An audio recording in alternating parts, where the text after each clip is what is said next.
Dans une journée ordinaire, Naomi Carter entra dans le magasin Lies Jeweler.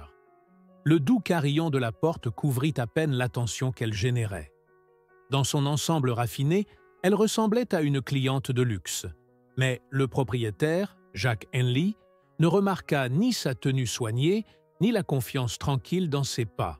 Ce qu'il avait vu, c'était la couleur de sa peau.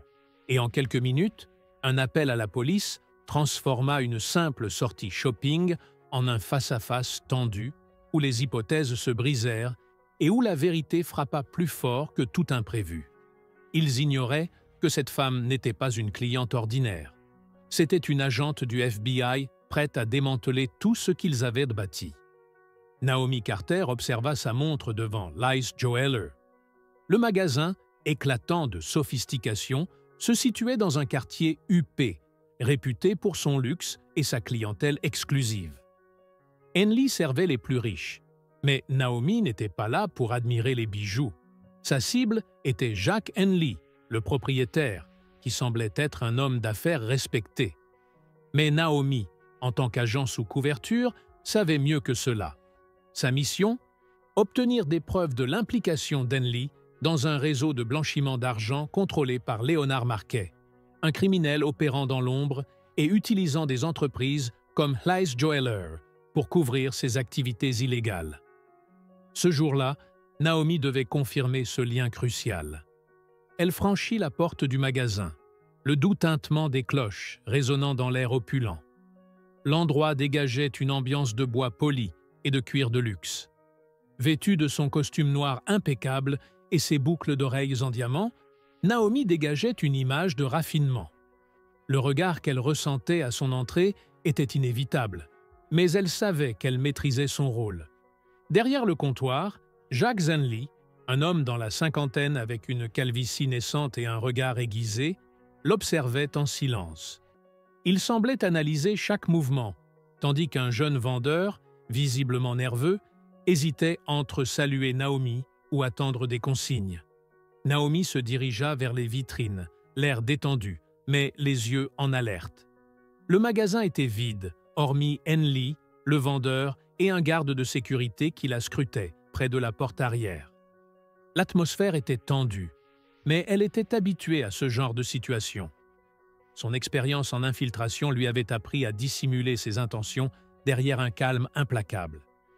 Mais ce jour-là, il y avait un défi supplémentaire. Ne pas seulement se méfier des criminels, mais aussi de ceux qui jugeaient son identité à travers le prisme de sa couleur de peau. Henley brisa le silence. « Puis-je vous aider ?» Sa voix était polie, mais une petite touche de méfiance s'y décelait. Naomi répondit par un sourire, affirmant qu'elle cherchait quelque chose de spécial. Henley lui demanda si c'était un cadeau pour elle-même, son regard s'attardant sur elle. Elle répliqua que c'était pour une amie, bien que chacun savait que ce n'était pas dans ses habitudes d'acheter de tels objets. Son regard s'attarda sur la montre coûteuse qu'elle portait, et même s'il ne dit rien, Naomi ressentit son jugement silencieux. Peu importe son apparence soignée, certaines personnes ne voyaient qu'une seule chose. Cela, elle le connaissait bien, et aujourd'hui, cela pouvait bien jouer en sa faveur. Alors qu'elle admirait un collier, elle remarqua Henley chuchoter quelque chose au vendeur, qui acquiesça et s'éloigna vers l'arrière. Henley quitta son poste derrière le comptoir, les mains croisées derrière son dos, un sourire en coin.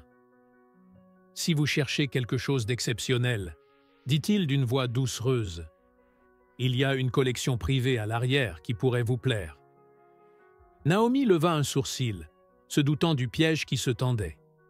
Elle acquiesça, jetant un dernier regard au collier dans sa main, le trouvant tout de même charmant. Le sourire d'Henley s'effaça, trahissant son impatience croissante. Elle remarqua aussi le changement chez le garde de sécurité qui se rapprochait, la main sur son arme. Henley insista sur le fait que leurs pièces les plus précieuses ne se trouvaient pas en vitrine. Naomi soutint son regard et répondit qu'elle n'avait pas encore besoin d'aide. Après un hochement de tête, Henley retourna derrière le comptoir.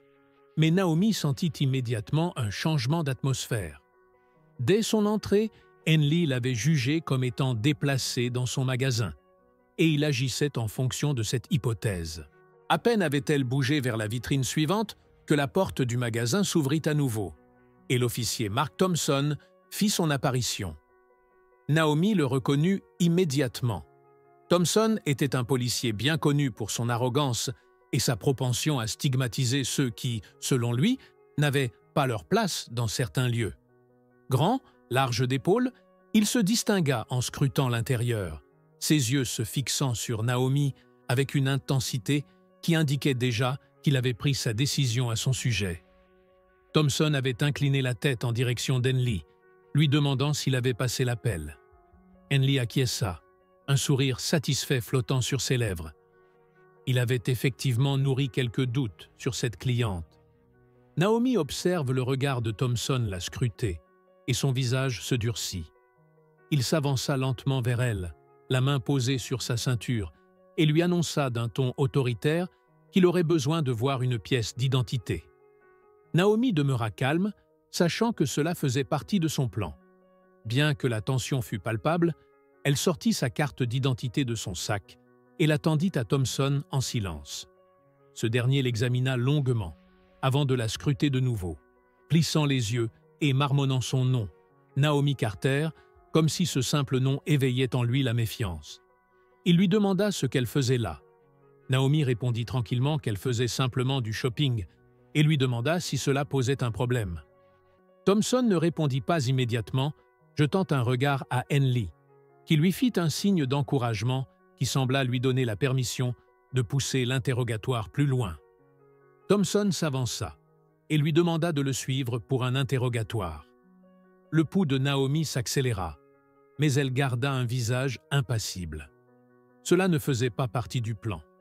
Thompson n'aurait pas dû aller aussi loin, mais elle savait qu'elle devait jouer le jeu pour l'instant. Alors qu'il lui saisissait le bras, Naomi sentit tous les regards des employés du magasin sur elle.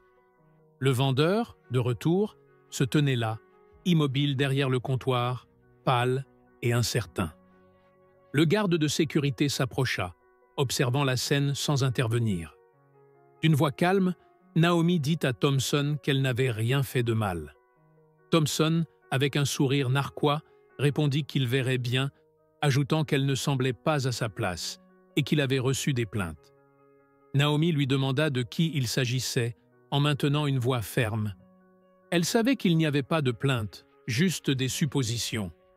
Henley ignora Thompson et resserra sa prise sur Naomi, l'amenant vers la sortie.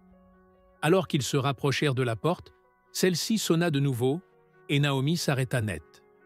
Un homme venait d'entrer, attirant son attention immédiatement par son costume élégant et sa démarche assurée. C'était Léonard Marquet. Son cœur rata un battement. Il ne devait pas être là avant bien plus longtemps, mais le voilà, arrivé au pire moment possible. Pendant un instant, Naomi hésita sur sa réaction. Si elle faisait un mouvement, sa couverture serait compromise. Si elle restait calme, Marquet pourrait partir. Mais il l'avait déjà repéré, son regard s'étant tourné vers elle, puis vers Thompson. Naomi lut dans ses yeux qu'il la reconnaissait, non pas comme une agente du FBI, mais comme une cible qu'il suivait depuis des mois. Le stress monta d'un cran, mais avant qu'elle ne puisse réagir, la porte s'ouvrit une fois de plus. L'agent spécial Williams entra, rayonnant d'autorité. Son costume parfaitement coupé et son regard perçant en imposaient. Il s'adressa à Thompson d'une voix calme mais ferme, lui annonçant qu'il commettait une erreur. Thompson fronça les sourcils, tenant toujours Naomi par le bras, et lui demanda qui il était. Williams, en brandissant son badge, se présenta comme agent spécial du FBI et déclara qu'il venait d'arrêter l'un de ses agents. Un silence lourd s'installa. Le visage de Thompson pâlit, et il relâcha immédiatement Naomi, comme si son bras le brûlait.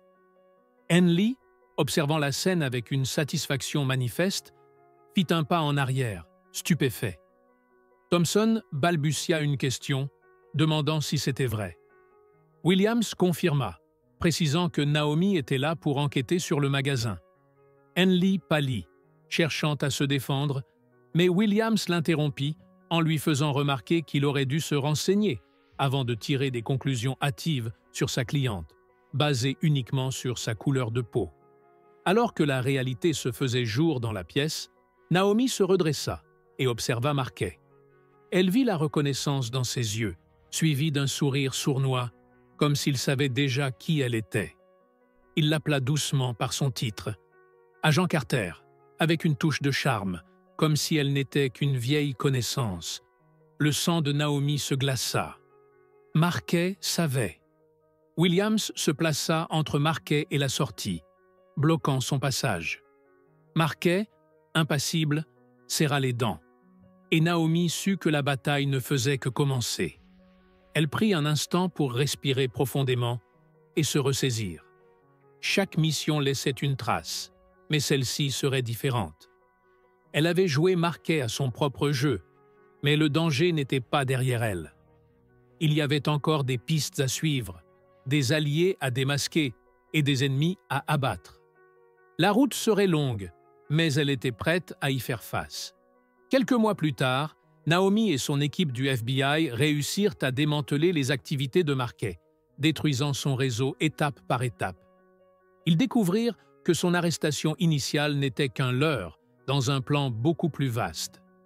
Marquet avait infiltré des services secrets dans plusieurs grandes villes et manipulait des informations sensibles grâce à ses connexions. Lors de son procès, pris dans ses propres mensonges, Marquet fut confronté à des preuves accablantes. Sa condamnation fut inévitable et il disparut des radars. Jacques Zanli, le propriétaire du magasin, ainsi que l'officier Thompson, furent suspendus et déshonorés. Aucun d'eux ne retrouva son poste. Après cette mission intense, Naomi prit un peu de recul pour souffler. Mais son esprit ne se calma jamais. Elle savait que le monde continuait de tourner et de nouvelles menaces surgiront sans fin. Et elle, Naomi Carter, était prête à les affronter. Avec une volonté renouvelée, elle jura de rester en première ligne, prête à affronter tout ce que le monde criminel lui réserverait. Rien ni personne ne pourrait l'arrêter. Sa résilience était son arme la plus puissante. Merci d'avoir suivi cette aventure. À la prochaine, dans une nouvelle mission où la justice, parfois floue, trouve son chemin dans un monde où chaque action a son prix.